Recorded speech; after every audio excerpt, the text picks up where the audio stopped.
سورۃ الفلق ڈاکٹر اسرار کے نزدیک شر کے ہر ظاہری اور باطنی حملے سے اللہ کی پناہ مانگنے کا جامع ترین طریقہ ہے۔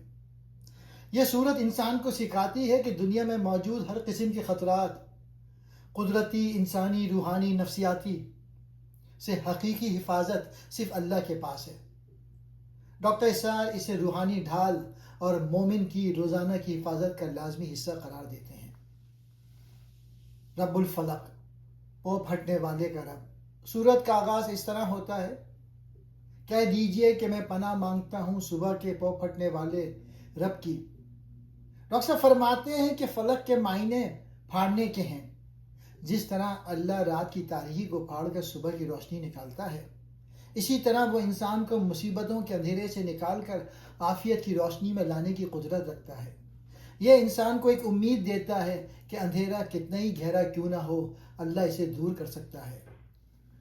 مخلوقات کے شر سے پناہ، ہر اس چیز کے شر سے جو اس نے پیدا کی۔ ڈاکٹر اسرار یہاں ایک اہم نقطہ بیان کرتے ہیں کہ اللہ کی پیدا کی ہوئی ہر چیز اپنی اصل میں بری نہیں ہے، لیکن اس کے اندر شر کا پہلو موجود ہو سکتا ہے۔ مثلاً آگ نفع بخش ہے لیکن جلا بھی سکتی ہے۔ یہاں ہم اللہ کی مخلوقات کے اسی نقصان دہ پہلو سے پناہ مانگتے ہیں۔ اندھیری رات کا شر اور اندھیری رات کے شر سے جب وہ چھا جائے۔ ڈاکٹر صاحب کی تشریح کے مطابق رات کی تاریکی میں جرائم، درندے، موذی جانور اور شیطانی قوتیں زیادہ سرگرم ہو جاتی ہیں۔ اندھیرا انسان کو بے بس کر دیتا ہے، اس لیے خاص طور پر اس وقت کے شر سے پناہ مانگی گئی ہے۔ جادو اور حسد کا شر۔ سورت کے آخری حصے میں دو انتہائی خطرناک شرور کا ذکر ہے: گروہوں میں پھونک مارنے والیاں۔